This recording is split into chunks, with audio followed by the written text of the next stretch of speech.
Good evening. My name is Madeline Day Delpha, and I am the Assistant Director of Programs and Community Engagement at the Rose Art Museum at Brandeis University.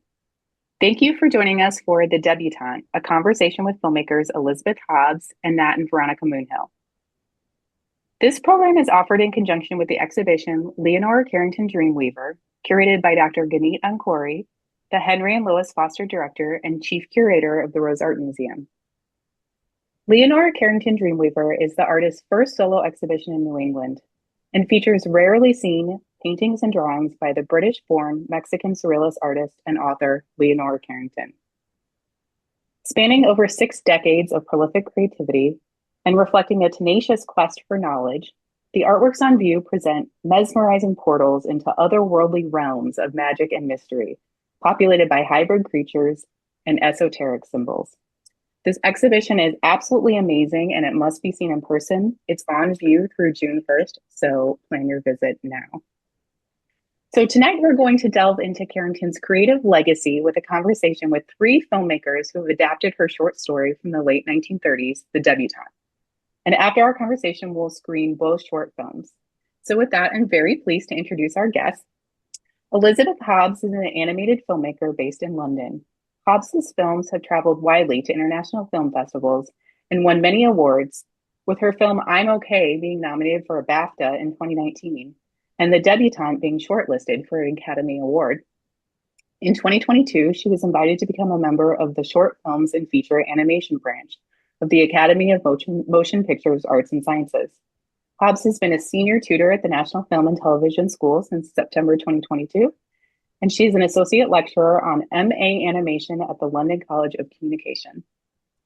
Nat and Veronica Moonhill are a dynamic writing-directing duo working in film and theater. The Moonhills focus on visually striking, humorous, and character-driven projects and are deeply driven towards the fantastic and the beautiful. Together, they ran a New Orleans-based theater company, Skin Horse Theater, who created immersive experiences to sold-out houses and toured to many parts of the U.S.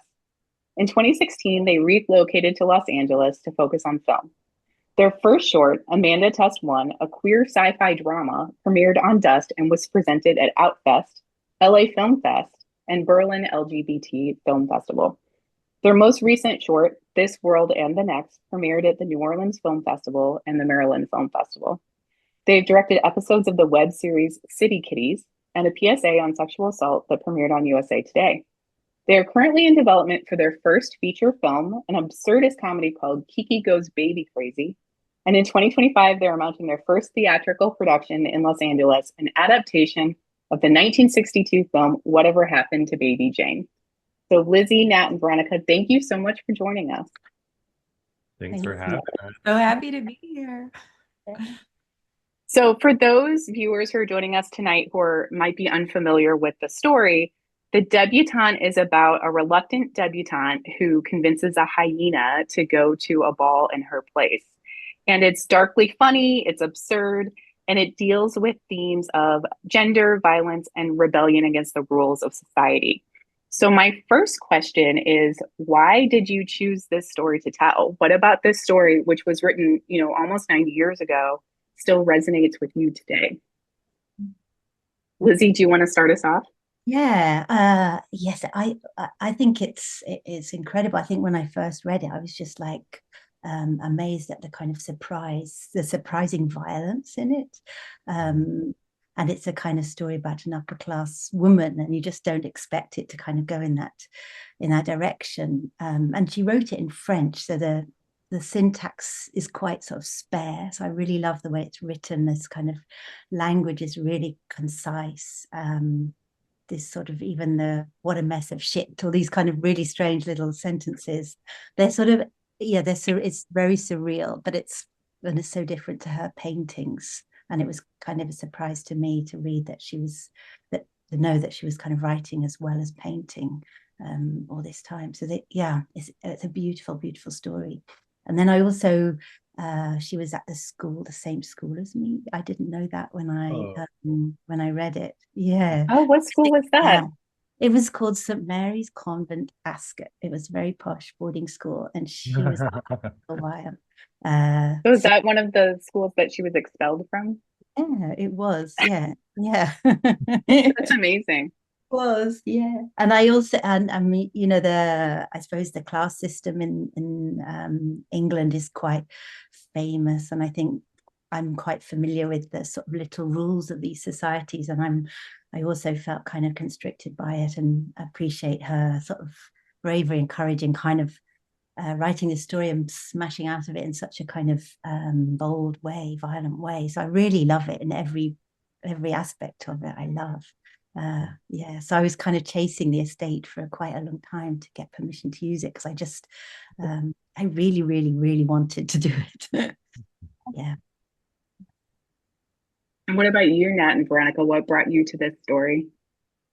Well, when we were in college, we took a class with Susan Aberth, who's one of the premier Leonora Carrington scholars, and she introduced us to her paintings, and we both fell absolutely head over heels for her work. And then in our theater company, would use her paintings as inspiration for a lot of her work, our work, like with the fantastical elements and the colors and the beauty. And then when the short story book came out, we got it. And similarly, we're so surprised by the style of her writing and how sharp and crisp it was, and funny and like succinct. And so that first story just jumped out to us as such a visual story, and so funny and dark, and for us deeply queer in a way that we were looking for something to adapt in that way. And we're just so excited that Leonora was kind of coming back to us in that moment. Yeah, so we found our way in through kind of conceiving of the debutante as a genderqueer character, as someone who is being forced into a feminine role that is deeply repulsive to her. So for us, as queer people, that was the way that we sort of entered into the story and discovered and drew out the themes that we wanted to play with. Yeah, and I think, Lizzie, like you said, the act of violence, or the several acts of violence, make it feel so contemporary. Like there's nothing in any way that feels staid or dated. And I feel like that's her as a person. She was so ahead of her time and so true to herself in every way. So I also just think, kind of like you said, it's a story that when you read it, you will never forget it. It's maybe 3 pages long, but ever since we read it, it has stuck in our minds. And I just think, the imagery and the ideas in it are just, so surprising and shocking that I think it's just a really potent piece of writing that is kind of unforgettable, even though it's just this tiny little story. Yeah, it's so efficient. So efficient. Yeah. It just really sticks in your craw. Yeah. I think she'd It's interesting because, go ahead, Lizzie. I think she'd like the films, wouldn't she? I think so too. Yeah. Sorry, Madeline. Yeah. No, I was just going to say, I read that she read like The Monkey's Paw as a child, and I think it is like very similar to that short story, because it does kind of have that resonance where you never forget the story. Like the turns of events are so they're a little bit dark, but not so dark that it's off-putting. Like there's something very relatable about the theme. Yeah, and she's so mischievous too. I think that's very appealing. There's always a sense of play in everything that she does. Mm-hmm. And the moral, the maid, the fact that they just dispense with the maid because she's useful. I mean, it's kind of so revolting in a way, but you kind of forgive it. The motivation is required. Yeah. So I'm going to share my screen again and go back to some visuals for you all, because I'm particularly interested in Carrington's choice of, the hyena. And so here I'm showing everyone Leonora Carrington's self-portrait in Of the Dawn Horse from 1937, 1938, which is around the same time that she wrote The Debutante. And throughout her work, Carrington uses animal symbolism, and she frequently, uses horses or birds or other things that might be considered like quote unquote noble animals. And the art historian Whitney Chadwick talks about this, and she writes about her repeated use of this white horse and how the white horse is found in Celtic mythology. and she calls it Carrington's, quote, most personal and persistent image of liberation and transformation, which I think is really interesting. And in this self-portrait, we do have this like white rocking horse behind Leonora Carrington, and then we see this white horse running free outside the window. And so maybe magically this rocking horse has been transformed into a real horse and is now free. But then we also have this like very perplexing figure of this lactating hyena. And as you can see, like Carrington's figure here is really mirroring the hyena because she has her arm raised, and then the hyena has its arm raised. And, you know, hyenas aren't really considered like noble animals usually. Like it's such a different figure. And, you know, it's funny that you mentioned, well, it's not funny. You mentioned Susan Aberth, and I read her book, Leonora Carrington's Surrealism, Alchemy and Art, which is a fantastic book.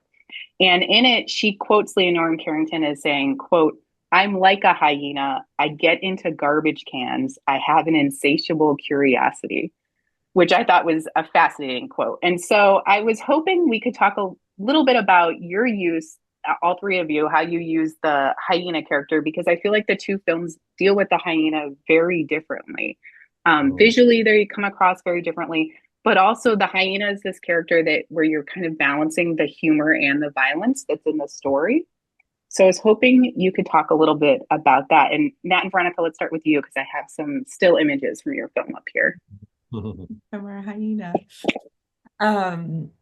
Yeah, I mean, this is also part of what drew us to the story and to all of Leonora Carrington's work is her interest in the animal as a guide, as another representation of self, and that we like are very interested in. A lot of our work has included like what our connection to animals are and what they represent. And so when this story came up, it was just the hyena is so surprising. Like I haven't seen the hyena really referenced in this way anywhere else. Yeah, so it's an unusual animal to choose. Yeah, and when we first saw her painting, the self-portrait, I was just so taken aback, and it just draws you in to say like, what is woman and hyena?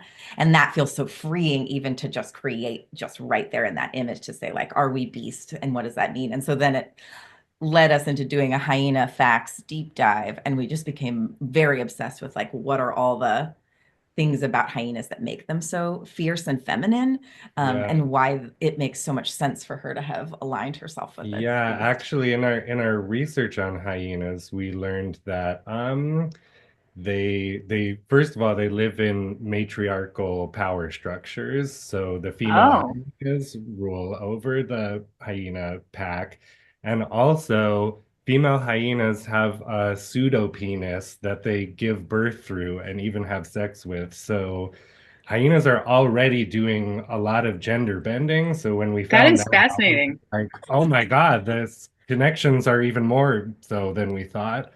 And I think we were also just really interested in the visual challenge of how are we going to depict this hyena? What's the performance going to be like? Yeah, so we ended up finding this wonderful dancer named Jasmine Albuquerque to play she plays both the maid and the hyena. And to find the like physical world of the hyena.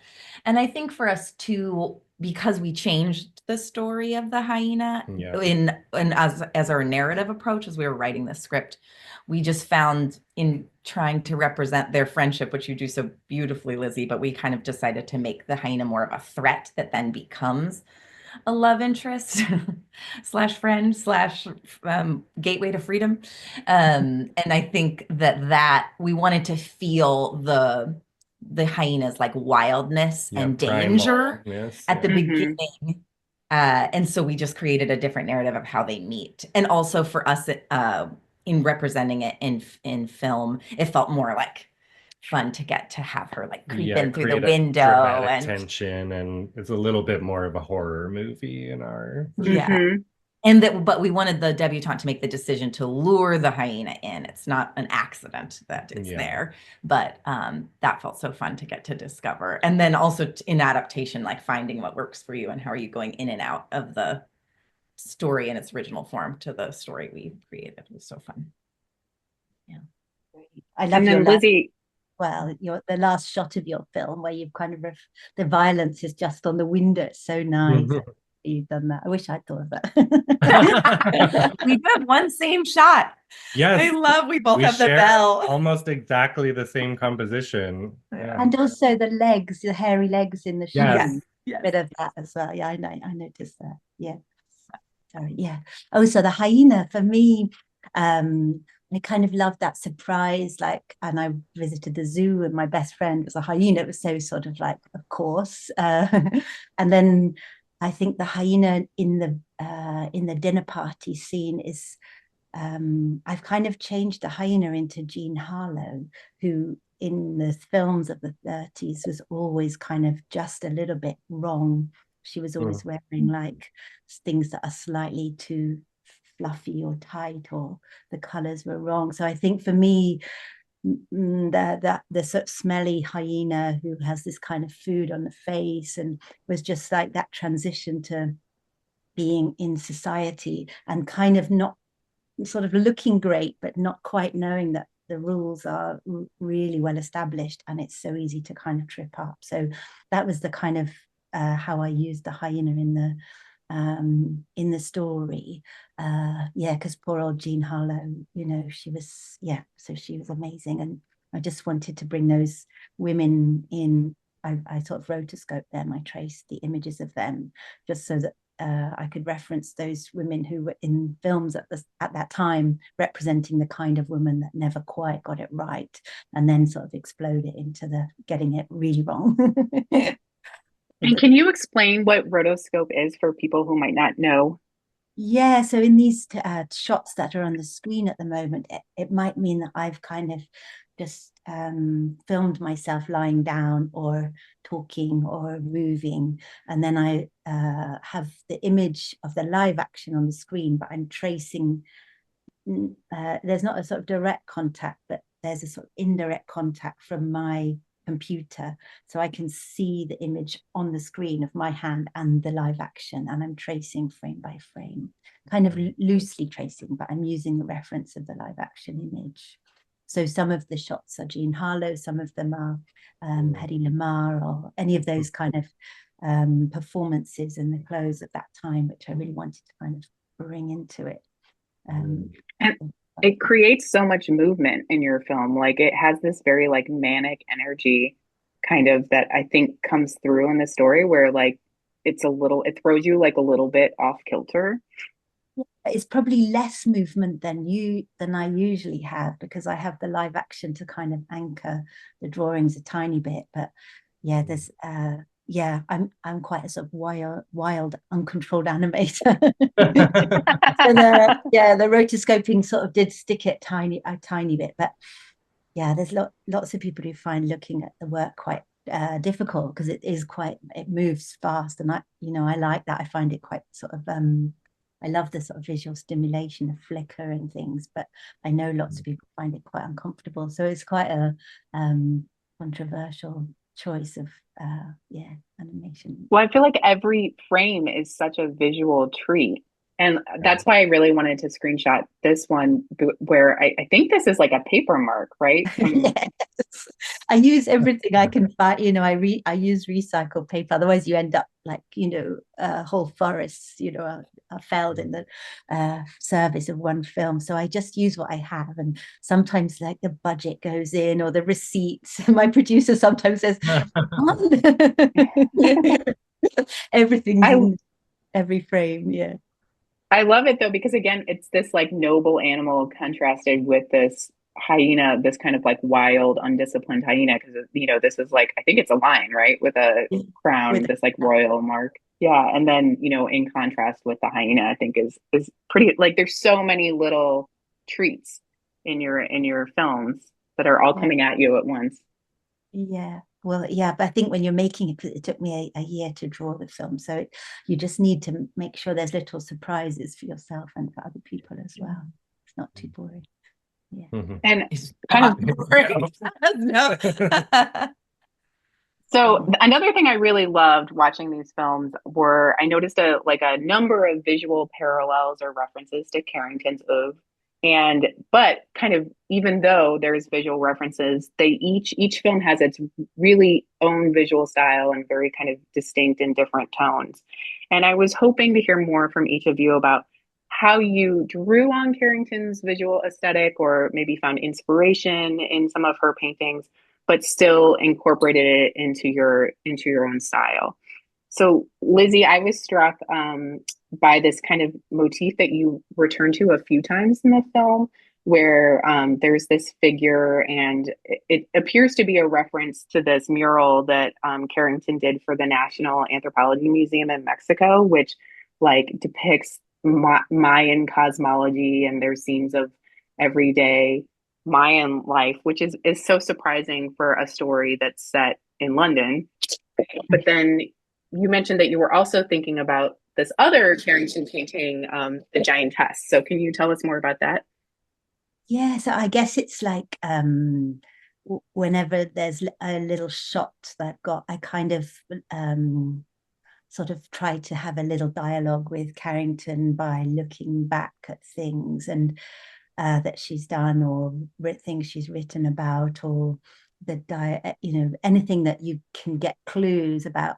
And it's sort of like she sometimes sort of almost speaks to me, oh, this might work, so it's like a sort of, yeah, I dip in and out. So I can sometimes do a bit on my own, and then I'll get to a point where I'm a bit stuck, and so I go back to her paintings. And so then these things are often just like combinations of the works that have kind of sprung out. And I'm not far from Regent's Park Zoo in London, so I feel like this zoo in the middle of the city has got this extraordinary, the animals are kind of in there, but they could be out, in this, like the Mayan mural that she did.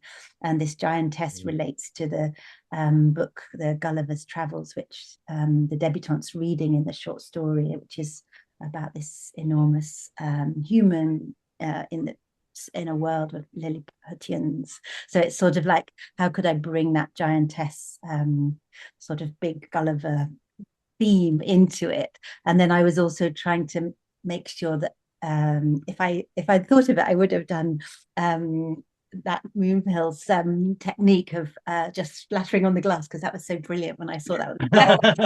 That could have saved me a lot of time, but I wanted the debutante to be in the room at the same time as this drama unfolds. I didn't want her really sitting upstairs, because in the story it's sort of slightly anticlimactic in a way that a short story can be, but not a film. So in adapting it for screen, I just needed to find a way to connect the debutante herself with the drama. So making her kind of big and witnessing it through the window was my sort of way of resolving it, sort of cinematically, making it sort of cinematically satisfying. Yeah. And then I have one more. Oh, go ahead, Lizzie. Or I'm sorry, Veronica. No, I just love that choice, because I think, yeah, we both had to make a choice about the ending to like transfer it to cinema and have it be like. It's very Alice in Wonderland. Yeah. Too. And I also, I mean, it makes me want to like study your film frame by frame, because we had several moments where we recognized a reference to a Carrington drawing, and just like we're like, oh, look, there it is. Like there's the one of the snake in the zoo montage that, we love, that sort of little sketch of hers of the woman and the snake sort of meeting. Yeah, she's sort of upside down and her nose. Yeah. So I want to go through frame by frame now and see if I can spot all the references. You'll see the budget and the receipt. Can't wait. It was very rewarding. I spent an afternoon like going through and trying to screenshot as much as I could, and it was very fruitful, I have to say. But I did want to show one more. I thought about including actually the one with the snake, but then I saw this one, which is it's a frottage elephant, and frottage is a technique where you basically like do a rubbing over a texture. And it's a technique that the surrealists use. And Carrington said that she learned it from Max Ernst, actually. And in Leonora Carrington Dreamweaver, we have this beautiful drawing on view right now, which again is of this rocking horse, this motif that we return to over and over again. And so I thought that was amazing that you actually use surrealist drawing techniques, Lizzie. And had you used these before you did this film, or? Yeah, I think so. I had done some frottage before. It's great. And yeah, just again, it's like, what are the ideas that I can kind of connect, where I can connect the film and the artist and the, yeah, just to make those little, mainly for myself and then maybe other people who know the Carrington well, but it's got to work without people knowing that as well. So I suppose it's just mostly for me, and it's nice. And just, yeah, I really like kind of yeah, switching up and seeing how many different things I can incorporate. Yeah, I made another film about Kokoschka, and I had a similar sort of research approach, you know, where his paintings were also informing me. So I had a sort of yeah, I'd done that in 2018. So I did sort of have a template for connecting artist and film a little bit. Yeah. And then Nat and Veronica, I noticed that you also had a little rocking horse cameo. I was so excited to spot this rocking horse on the Debutante's bedside table. Yeah. Only true Carrington heads notice it. Yeah. Because this is, so the rocking horse is this motif that Carrington, so she actually owned a rocking horse. I believe this is the rocking horse that she owned. And she bought it in Paris. And then I think she had it in the house that she lived in with Max Ernst, because he is photographed like riding it in, I think, Time magazine. And so it's this kind of, yeah, it's this very interesting symbol for her that she returns to over and over again. And then I also noticed this kind of shot comparison is really beautiful, where here is the hyena dressed up in the debutante, you know, garb. And then this is next to another work that we have on view in our exhibition, where it's kind of like a hybrid boar creature that's dressed up in finery, and they're striking almost exactly the same pose, which I thought was amazing. But the thing that I was really struck by visually in your film is this really saturated color palette where it's pinks and blues. And so I was hoping you could talk more about that color palette and kind of the visual style that you chose to use.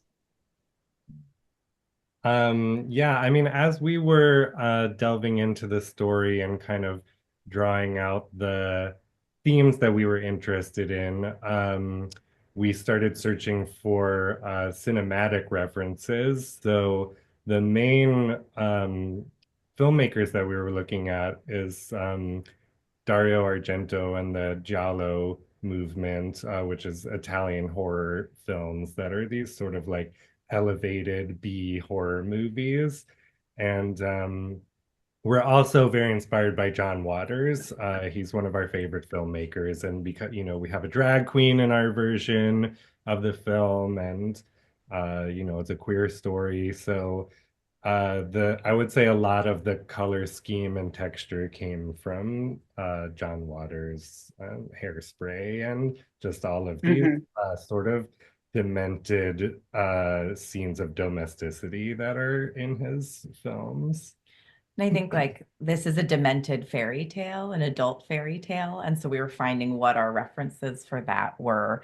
And it's kind of like daytime is in John Waters and nighttime is in Italian horror. And we just wanted everything about it to just feel like so saturated and that so full. And it's interesting because we did go away from Leonora Carrington's traditional color palette to go towards something that speaks in more of this like cinema language, but we felt like for the themes that really just helped tell our story in this really potent way.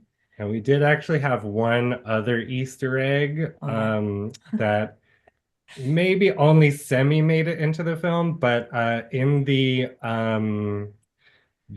self-portrait with the hyena, if you look at the chair she's sitting in, the arm of the chair has this little animal claw on it. Yeah. Oh, yes, yes. Wanted to recreate this chair in a way. So the bench in our short was made and has little claws, and the bench part it's transferred to our color palette, but the bench is like a mint green and the seat is pink.